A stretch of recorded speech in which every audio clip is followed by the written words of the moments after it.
Orai bai mote, orai mai na malewo iyo. Orai mote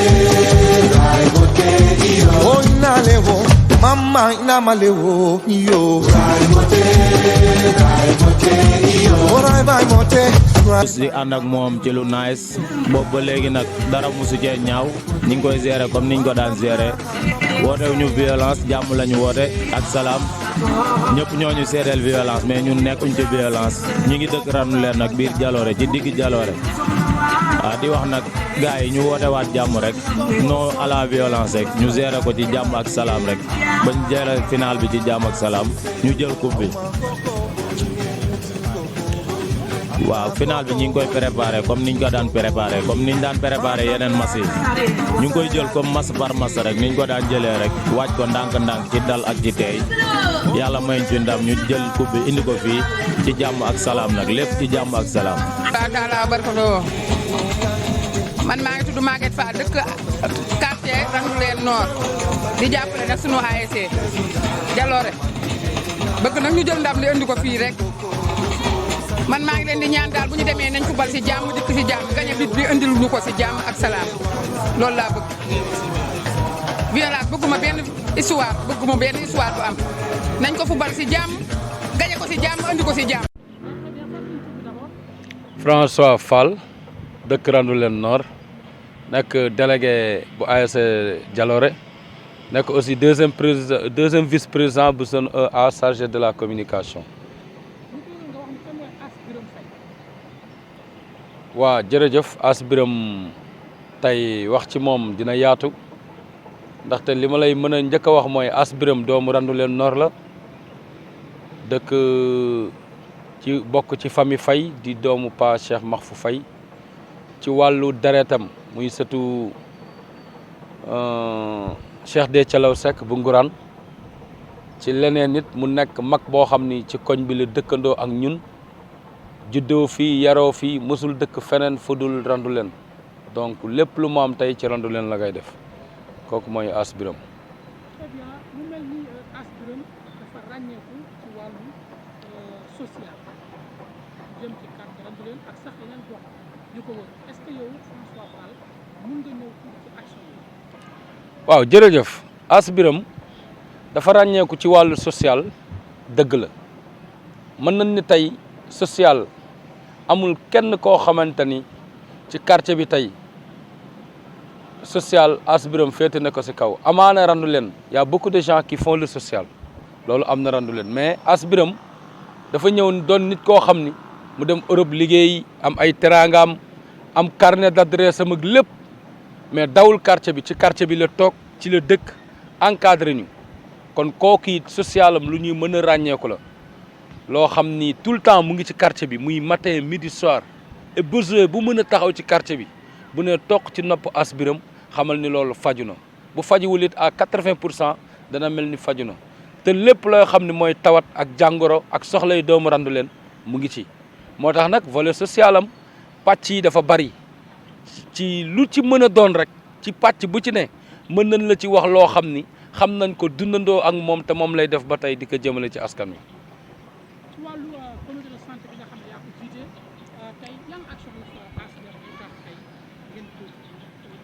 waaw yaa ngi wax lu ma neex parce que comité de santé boobu dafa am suñu ay mag yu ko yàgg jiite mais jamono di dox ban ni ñun ndaw ñi ñu ñoo war a jóg jël le train en marche faire développer la communauté te loolu santé bokk na ci moo tax bi ñu demee ci comité de santé bi moi qui parle je suis le trésorier général du poste de santé de Randoulène et biñ ñu falee ñu jox ñu mission bi mooy ñu rénover poste bi gérer ko indi fa lu fa musul am tey def nañ ko fa. suñu premier partenaire ci ki ma njëkk a jug dem As Birame la dem tàllal ko ay loxo wan ko ni ko li nga ñu sant ci quartier bi mooy nañ toog ëmb quartier bi lépp lu fi nekk ci domaine d'intervention nañ ci dugg ànd ci ak yow dem naa ci poste de santé bi fal nañ ma trésorier général le lendemain il m'a remis des ventilos ma indi ko ñëw ñu équiper salle yëpp te amu ko woon kon ci wàllu poste de santé aussi loolu lu ñu mën a ràññee la te heure bu suñu bët xonkee bu ñu demee jegeyoo ak moom mu ngi wut ay pexe tout le temps pour lu naatal poste bi lu ko faire avancer tout le temps waxtaanam yëpp ci loolu lay jëm kon kenn ku ci ne lim la sant ci quartier bi nga dem war ko téye mu ngi la ciy gestu di la ci bàyyi xel. waaw jërëjëf je crois foofu nga dugg suñ fa mujjee woon sax duñu waxaat leneen mais comme dugg nga ci je pense que foofu buñ fa taxawee rek y aura beaucoup de résultats qu'on pourra parler parce que en commençant mooy que dañu nekk ci quartier boo xam ni ñu ngi koy tuddee Randoulène Nord mu nekk quartier boo xam ni ñetti équipe ñoo ko composé muy Jokkoo bu Muusante muy Mali Kéré muy Xandaalu en 2014 As Biram moomu ñu woo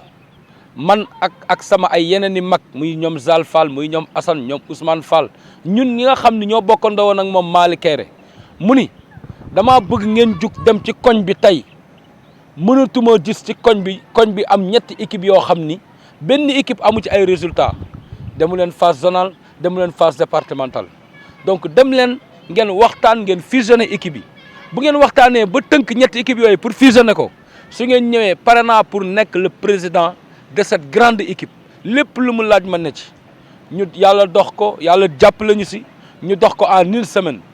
réussir si Xandaalu ak Mali Kéré mu xaw a am faay tuuti du côté de Jokkoo de Muusante nos frères te ba tey ñu ngi leen di lancé waat appel di leen tàllalaat loxo bi mu xawee am faay ñu tàmbale tënk ko ci benn 1 semaine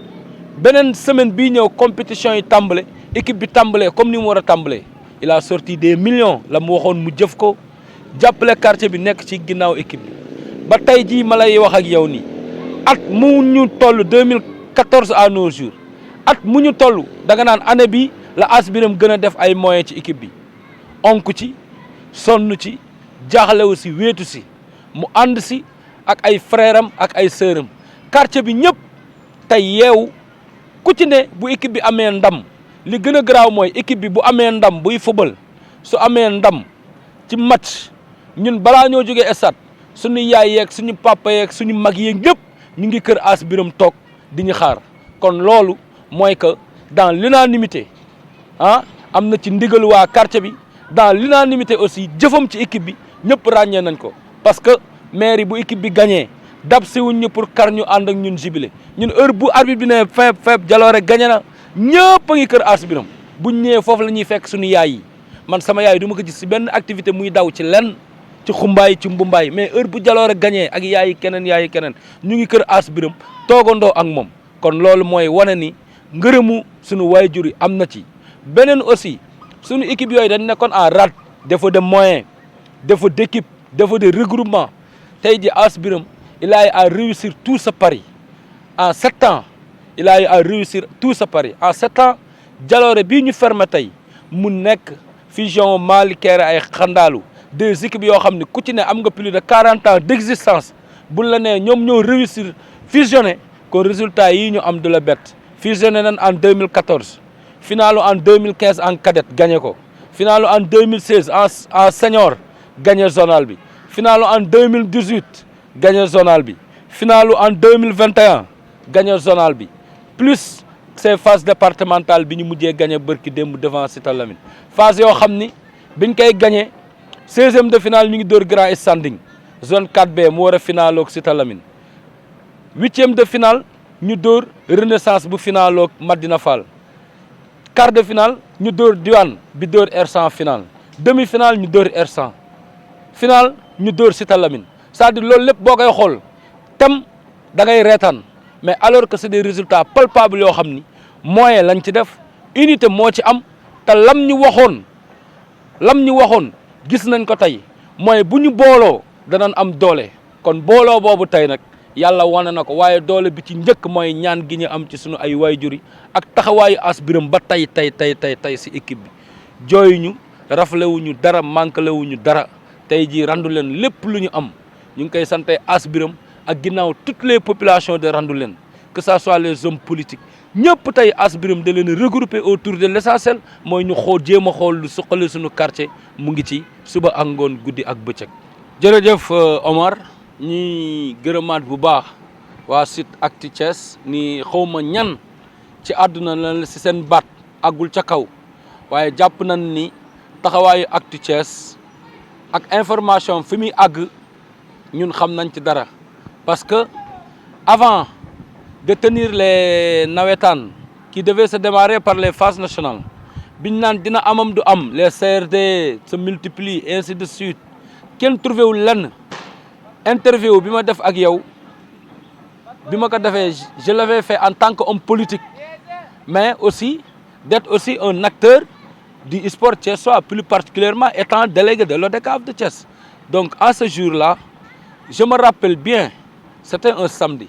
Bi ñu waxee wax nañ ci nawetaan ma wax la ban rôle la nawetaan mën a def ba xale yi vacciné wu. Et d'ailleurs man je suis un acteur de la santé jeunesse bi moment boobu dañoo gumba woon tëx lu par les charabia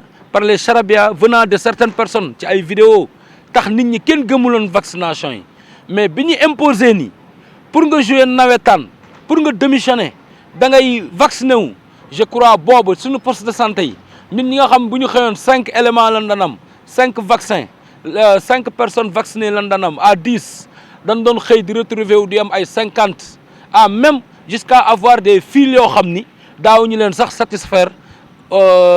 ci journée bi donc loolu lépp jeunesse bi daw ñëw si kon loolu montré woon na ni. Jeunesse bi ñoom moom nawetaan et il voulait la jouer donc ci loolu le président de l'ONCAV le président de l'ORCAV le président de l'EDCAV plus particulièrement ils ont visionné cette vision biñ ko defee ñu jël ma étant membre de la zone seulement ñu tëbal ma zone tëbal ma ODCAV tëbal ma ORCAV yóbbu ma ONCAV def ma porte-parole des phases nationales loolu lépp Omar ci seen kanam la ci kanam waa Thiès la mu nekkoon loo xam def nañ ko liggéey bi ak na mu laajee it amuñu si benn rëkk-rëkk kon jàppoon na nawetaan moment boobu am na lu mu doon joué waaye fekkoon na nag moment boobu état ak population bi ñu ngi doon jaxasoo di jaamaarloo ci couvre-feu yi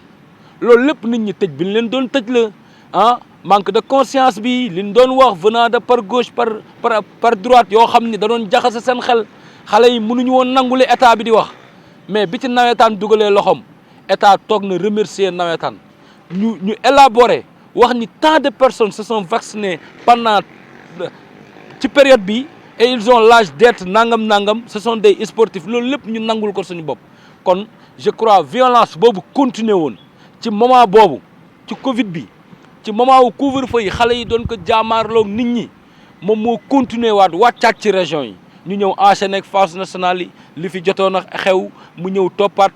les phases zonales là ba les phases départementales là mais loolu lépp ci benn diir bu gàtt la woon tey jii jàpp nañ ni loolu lépp dina suulu mu jeex ñu retrouver la paix ndaxte Thiès bu ñuy wax football Thiès dañ ñoo xam ci football bu naa wax violence ci football Thiès dañ ko doon seetaan ci télé Dakar la doon xewee ak feneen ñun kumpa la woon si ñun tey loolu c'était devenu un vécu ci ñun te lu gàtt la woon ci benn 1 mois ñu ngi ñaan yàlla loolu jeex fi comme ni ko président Ass Birame ñaanee ñëpp ñaan ko ñu retrouver waat suñu élite du football ñu retrouver waat suñu jàmm ci stade yi ndax Thiessois yi am nañ habitude di jouer ba 3 heures du matin di jouer ba 4 heures du matin loolu fu jàmm amuloon mënu foon am mais dernier moment yi passé mënuñu woon sax jouer ba 22 heures donc ñu ngi ñaanaat ñu jotaat suñu bopp retrouver waat suñu dignité te jotaat sa dignité bëggaat sa dëkk mooy indi jàmm si sa bopp loolu nag jeunesse bi yëpp lañ koy lancé comme ni ko Ass Birame Faye waxee ci final bi passé ànd seeg waa Jaloore ànd seeg waa Jubo ba final boobu ñu fubal ko ci jàmm te amoon na plus de peur boo xam ni les autorités étatiques allaient même suspendre cette finale jusqu'à nouvel ordre te liñ ci doon xalaat ak liñ ci doon séntu amu ci tey li ci am mooy ñaan gu nangu ak yërmande ak bëgg suñu dëkk mooy jàmm moo ci am loolu nag c'est à l'exemple des présidents de ces ASC là qui étaient en finale que ça soit le président Ahmed de Cité Lamy que ça soit Ass Birame bi taxaw suba ak ngoon di réunion ak jeunesse su Randoulène bi di réunion ak ASC bi di dem ci suñu parents yi di wax ak ñoom pour rek mu doon une fête ba yàlla may ñu ndam ni kon ñu ngi ñaan it noonu ñu ko continuer mu continuer waa Thiès ba jàmm amaat fii ci côté boobu.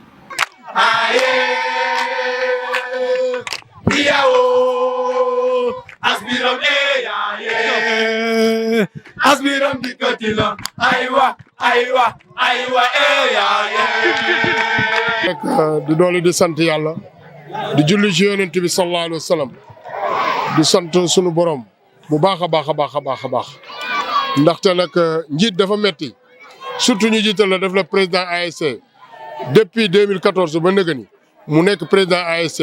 jigéediwu leen benn yoon moom Alaaji Biram mu ànd ak ñoom ci ngor ànd ak ñoom ci jom ànd ak ñoom ci fulla ànd ak ñoom ci lépp lu ma am fas yéene ko bokk ak waa koñ bi def ak ñoom pacte boo xamante ni fas yéene wul mu denc ci àdduna xale yi doon xale yu am jom ñu di leen ñaanal yàlla yal na yàlla guddal seen fan yàlla wéral seen cër ñuy ñaan ci yàlla yal na xale yi indi ndam li fii ci randu leen loolu la ñuy ñaan yàlla ci xale yi di gërëm rek Alaaji Biram di ko ñaanal yàlla gudd fan ak wér. auzu billaahi mina seytaani rajiim ginnaaw bi ñu sant yàlla ñu ngi julli si yonent bu tedd bi di leen sant yéen aussi waa Dakaractu si seen teewaay si sunu biir quartier di leen si remercier bu baax di wax ni fii ngeen ñëw mooy Randoulène Nord waaw Randoulène mu nekk benn quartier bu mag boo xamante ni dafa englobé ñaari équipe yu fi nekkoon yu mag muy l'ASC Xandaalu et l'ASC Malick-Kéré yàlla def depuis 2014 ñu boolee ñaari ASC yi muy ASC Jalooré boobu ba léegi nag en 2014 ñuy def liggéey bu mucc ay fii si koñ bi ba yàlla indi lu mu indi donc mën nañu wax ni ñoo ngi si 7 ans d' existence si biir 7 ans yi on a réalisé 4 coupes zonales ren yàlla def aussi ñu jël coupe zonale bi war a dem finale départementale mu nekk liggéey boo xamante ne liggéey bu colossal la mais en fait ma bokk ko nag ak samay rak ak samay jarbaat ñu nekk ay xale yu am fulla yu am fayda dëkk si koñ bi ñu àndandoo jàppante koñ bi yëpp boo gisee ni mu mel nii tey ñu bokk ndey bokk baay àndandoo bi ak jubo bi moo waral suñu réussite ba ñu egsi fii tey. alors mu nekk loo xamante ne wax nga ko liggéey bu am solo la bu ngeen def ay moyens yi ni mel également gis nañ tey reconnaissance parce que gis nañ xale yi mag ñi ndaw ñi ñëpp jóg di yóbbu Ass Birame taxawaay bi mu am te mosuñu lésiner ci moyens yi pour accompagner la bonne marche de l'ASC. voilà Omar loolu liggéey la rek liggéey la parce que xam nga boo nekkee si koñ nekk ak say rak nekk ak say mag nekk ak say jarbaat lépp loo leen mën a dimbalee rek da nga koy def loolu ndimbali suñu borom la rek. may wax aussi di lancer waale appel parce que Thiès dañuy faral di wax naan Jalooré dañu bëri histoire or que Jalooré bëri wuñu histoire ñun dañu nekk équipe boo xamante ne dañoo nekk benn am ay supporters bu ñu ñëwee dañuy dugg di fecc di way donc engouement bi ñu gis si ñun am na ñuy defal sax dañuy indi ay fitna mais ñun boo xoolee def nañ 11 matchs yi amuñu si benn défaite kon amuñu ku ñuy histoireal dugguñu si benn koñ fekk kenn xeex ak moom heure bu ñu gañee dañuy way ñëw suñu koñ. loolu aussi may gën a lancer xale yi appel ñu gën a def fair play ñu xam ni final c'est la fête final du xeex ku dem ba final xam na ni jàmbaar nga donc fête la ñu jëm ñoom ñëpp nañ solu ba rafet ñëw ànd ak seen équipe support équipe bi ñu gagné ko indi ndam si suñu koñ feete ko. Très bien, merci. Merci beaucoup. Ousmane Fall ñu koy wax dingi quoi ñu gën koo xam ci dingi c'est sport bi waaw. alors ASC Jalooré ak yow ak taxawaay bi le président final bi ngeen jëm est-ce que tey mën na jàpp ne xale yi techniquement taxaw nañu pare nañu pour mën a jàpp. waaw bu ma jullee maa ngi leen di nuyu yéen ñëpp di leen sant di leen gërëm di gërëm taxawaay bi. waaw loolu dama ciy sawar a wax parce que vraiment équipe la boo xamante ni ñoo équipe bu révélation bi quoi boo dee xool ñii ay xale lañ yoo xamante ni pratiquement ñëpp ñoo ngi soog a yéeg sañoor ñoo ngi soog a yéeg sañoor ànd ak seen i mag yoo xamante ni au moins am nañu expérience ci football bi ànd ak xale yooyu fuggu xale yooyu dañ daan dem ba quart de finale chaque année ñu ñuy gagné boo yooyu daan yéeg ci garabu xay yi tey jii tey ñoo nekk nii tey parce que loolu donc mooy lancé moo indi booy yi ba fii dañu leen daan gagné ñuy jooy di ñëw tey yàlla def tey jii xale yooyoo màgg nag di jàkkaarloo te seen i maroom ci terrain bi léegi tey yàlla def ba ñu ñëw fii ba dem ba final kon ñooñu ay jàmbaar lañ ñuy xale yi. beneen affaire bi ñu koy wax muy suñu président bi nga xam ne ñun amuñu lu dul moom tey bu lépp amee ba quartier bi yëpp nekk benn ba ñëpp nga xam ne tey fu la neex dugg fu la neex tëdd kii la dañ koy ñaanal yàlla parce que taxawaayam ci koñ bii ñaan yàlla rek la ñuy def mu yàgg fi loolu te wér parce que lii lépp moom la ñun ñii fu ñu taxaw ba nit ñi diñu xool di ñu xàmmee tey si réew mi moom mii la parce que lépp tey jii ñun ñii ñëpp a ngi liggéey yore ay poste di ko liggéey nekk poste di liggéey ñëpp respecté ñu si dëkk bi kii la lépp moom la kon duñu def du yamul ci football rek yamul ci football de Ass Birame moo ngi fépp si quartier bi Ass Birame mooy lépp quartier bi Ass Birame bu génnoon tey ne bu kenn du génn kon kooku dañ koy ñaanal yàlla kooku dañ koy man mii di wax ak yow am na doom ju ma ko war a tuddee maa ngi ci yoon bi kii moom daal dañ koy ñaanal yàlla rek wasalaam jërëjëf. waaw bon avant tout damay remercier d'abord quartier bi di remercier président bi dirigeants yi supporters yi ak joueurs yi donc début bi yombul woon c'était pas facile parce que métti woon na mais ñu concentré wu ci liggéey bi rek gëm li ñuy def di liggéey mais comme ren la mooy sama première année fii à Thiès parce que ñu ngi woon Dakar donc ren laa ñëw Thiès yor fi équipe bu jaloore bi mais d'abord football day boole te soo xoolee pratiquement fii famille la mooy wax jaloore d'accord mais famille d'abord donc ay frères fi nekk ak ay sœurs te vraiment dem nañ ba benn moment ba nga xam ne moment bi ñu génnee ci phase de poule yi waxoon naa ko les jours wax ko les dirigeants les supporters ne leen soo ko gëmee incha allah ci kàttanu suñu borom mën nañu atteindre objectif yi moom mooy d'abord jël zonal après xool phase départementale bi donc ñi agsi nañ tey jii par rapport ak objectif yi donc suba moo ñu dese donc li ci des moom mooy ñu respecter adversaire bi xam ne mooy tenant du titre donc concentré wu ci donc match de football kenn du ko jouer avant pendant et après donc ñu concentré bu baax respecté ko surtout non violence bi xam nga donc woote wuñu kenn ci ay violence suñu ñëwee nañu rester suñ ñu teg donc ñu ànd ak discipline concentré wu suñu objectif def échauffement bu baax dugg ci kàttanu suñu borom ñaan yàlla may ñu ndam. Omar comme ni nga xam ne nga dégg président mu waxe ko déglu coach mu waxe ko dégg Tingui nga xamante ni c'est l'un des premiers dirigeants ak Naar Sow mi nga xam ne communicateur la ñun yàlla dogal ñu dëkk randu leen tonton As nag du ma ci dellu si waat parce que moom aspect yëpp lay agir sur le plan sportif sur le plan social sur le plan médical ak benn côté politique boo xamante ni ci la jaar ba jàppale ay Thiessois fii ñu yor seen poste liggéey comme ni ko digg waxee li ñuy lancé nag mooy ñi ngi invité bonne volonté yi nekk Thiès yëpp ñu def comme moom en tant que président jàppale équipe bi di remercier nag ñi nga xam ne jot nañ cee jàpp te leen ni ñaan ñu jàppaat ku ci mel ni les ministres yi nga xam ne ñoom fi ne Yankhoba Diattara ñoom docteur Pape Amadou Ndiaye ak Ndeye Tuuti Aydara nga xamante ni c'est une dame battante doon nit ku baax ak ñoom Cheikh Diaw ak ñëpp képp ku mën a jàppale équipe bi rek ñu xam ni équipe baa ngi fi di remercier encore une fois Habib Kane Habib nag moom li mu waxoon rek dañuy équipe bi sama équipe fii laa dëkk mais noonu ma ko defalee Jaloore noonu la ko defee ASC yu bëri ñu ngi koy ñaanal mu jàppaat ak Ahmed Dia di ñaanaat képp koo xam ne rek diggante Malick Kayre Xandaalu Jaloore au total ku ci mën a jàpp xeebunul dara nan ñu jàpp xam ne suñu équipe bu amee ndam randu leen a am ndam Thiès a am ndam Sénégal am ndam waaye ñu ngi remercier waat encore une fois sama dijaay gis nga xale yi affection bi nga xamante moom la ñu wane ci moom mu doon ku leen bëgg ñoom n'importe quelle heure tëjuluñ téléphone am dañ koy fëgg lu ko équipe bi jaralul amul. niñ doon waajee match yëpp bon côté supporter di woo ñëpp ci non à la violence xam nga di wax ne tamit du yomb parce que final départemental la di tamit première édition te ku xam Jaloore engagement bi fi nekk ak engouement bi xam ne final bi du yomb dinañ ko jël au sérieux sur tous les plans dinañ pare dinañ créer dina neex dina yëngu dina am ambiance bu neexee suñu borom Jaloore yaa tout. maa leen di nuyu di leen siyaar surtout waa Actu Thiès bon je suis le capitaine de l'ASC Jaloore donc mooy tudd Samba Diop waaw doon capitaine u ASC Jaloore quoi bon. instant bi ñu ngi wàcc suñu final bi ñu nekk ASC Djibo bon je pense que ni li ñu woon def yëpp def nañ ko on a tout fait xanaa koy lenn di ñaan supporters yi que match bi ñu fubal ko ci fair play fubal ko ci jàmm suñ paree ku nekk mën a dellu sa kër je pense que ni match football la mënu koo weesu quoi dañuy football après bu ñu xëyaatee dañuy nekkaat suñuy activité ku nekk day nekk say kii dañuy ñaan ñëpp rek bis bu ñu demee stade on reste calme toog fi ñu war a toog gérer li ñu war a gérer yàlla may ñu ndam incha allah rab ñu ñibbi si toog suñu koñ ñu feete ko moom mu jeex quoi voilà loolu laa ci am lu ma ci sànni di ñaanal nag ñu ASC Djibo di ASC Jaloore yàlla def jàmm parce que affaire bi jàmm si la lépp xaj je dis que ni am na loo xamante ne tey man mënu ma ko expliquer quoi parce que ñun Jaloore lañ am on a que notre quartier tey jaral nañu lu ne mais football la ñuy def nag ñu ñaan yàlla bu ñu demee yàlla may ñu ndam lu sedd guy quoi voilà di nuyu nag sama joueurs yi parce que ay boy yoo xamante ne lañ bon je me dis que ne foo leen yem loo fa la ñuy yem ba pare y a des choses yoo xamante ne mënu ma ko expliquer sama dama leen di ñaanal quoi yàlla yóbbu leen fa sori affaire noonu quoi ok d'accord. auzu billahi mina seytaani rajim bismillahi rahmaani rahim allahumma salli ala sayyidina Muhammad wa salim voilà man la As Birame Faye président ASC Jaloore donc fii ngeen ñëw tey mooy Randoulène Nord di quartier bi nga xamante ni fi la waa Jaloore yëpp di évoluer fi la ñuy yeewoo waaw mais waa Dakar Actu maa ngi leen di nuyu di leen dalal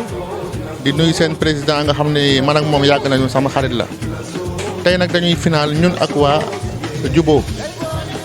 message bi ñu siy njëkk a lancé nag mooy final c'est la fête final moom équipe bu ñëw ba final defe naa jaratul ngay xeex final amul kuy gagné amul ku nu gagné waaw parce que boo xoolee Thiès li fi ne say équipe mën naa 300 et quelques 362 ASC defe naa mi ngi si Thiès ñu dem ba 2 ASC des fi kon ñaari ASC yooyu amatul ku mën a perte waaw léegi niñ koy footballé nag mooy ñu dem football ñun sax ku ñu xam ne Jalooré dañu nekk équipe boo xamante ni xëy na bëri bi bëri na coow li bëri na mais xeexuñoo kenn ñun dañuy supporter rek waaw parce que équipe bu football ba fii ñu toll nii amoo defet kaloo xeex donc ñun li ma leen gën a renforcer tey mooy ñu gën a am fair play mu commencé ko ci supporters yi ci dirigeants yi ba ci joueurs yi ñu def ko ak dal ba sunu borom may ñu ci ndam moom la ñuy ñaan ñu ndam li eggale sunu fekk ci sunu koñ ci kàttanu sunu borom. Rosa Dambel, Rosa, Mama Africa, Rosa Dore, Rosa son toi, Lama Chasu Madama.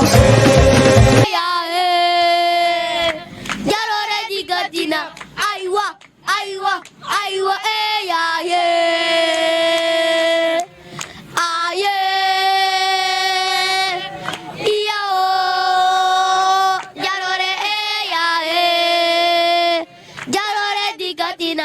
Aywa,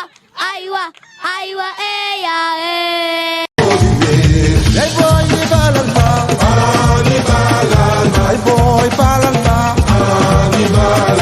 Hey boy, Balalma, Hey boy, Balalma, Hey boy, Balalma, Rosa, Rosa, Rosa, Mangani Pie, Mangani Pie, Rosa, Sénégal. Commencé d'abord di sant suñ borom bu baax bi ñu suturaalee ba ñu fekkewaat finale départementale de l'ODCAV de Thiès muy fête de la jeunesse fête jeunes yi fête sportif yi également li ñu gis ci tribune yi wane na ni tey xale yi dañ ñëw pour feetu wane na ni tey le sport thiessois dafa nekk en fête kon damay inviter les jeunes les supporters les joueurs dans la sportivité, dans le fair play, nous jouons une finale mémorable, une finale historique. Boo xam ne dañ koy citer partout en exemple ci Sénégal. Kon yéen ñëpp maa ngi ñaan à tout le monde dans le fair play ñu jouer finale bi jaaj ci jàmm vraiment après ñun ñëpp ñu àndandoo ñibbi fête finale bi fête coupe yi nga xam ne yëpp yéen a ko moom. Kon ma leen di encourager bu baax di leen féliciter d'avance ñëpp di sant di féliciter encore l'ODCAV ci confiance bi di leen wax ne ñu ngi seen wet. pour jàppale leen pour que le sport et le nawetaan gën a jëm kanam may sant ñëpp di gërëm asalaamaaleykum. Monsieur le ministre, à l'endroit de nos partenaires les forces de sécurité et de défense. di leen remercier di leen encourager mais aussi di leen féliciter avec professionnalisme bi nga xam ne ñu ngi koy liggéeyee dans des conditions souvent difficiles mais ñu koy def nag de manière patriotique ñu leen di encourager bu baax di leen féliciter. man maa jàpp seen i wàgg mais aussi dafa am ñaar ñu jàpp samay wàgg man tamit mooy le président Idrissa Seck. ak le président Macky Sall ba tax na ñoom it mënuma leen fay su ma mënee li yàlla ak ñoom la lépp maa ngi leen koy delloo ñoom ñooy tey mën naa ni pare yu final bi kon may souhaiter ñëpp encore une fois bonne fête di sant nag notre frère le vice-président de l'Assemblée nationale Abdou Mbow qui nous a fait l'honneur de venir partager avec nous cette fête nous accompagner dans cette délégation moom it ñu ngi koy sant ci taxawaayam di wax ñëpp encore bonne fête à tout le monde jërëjëf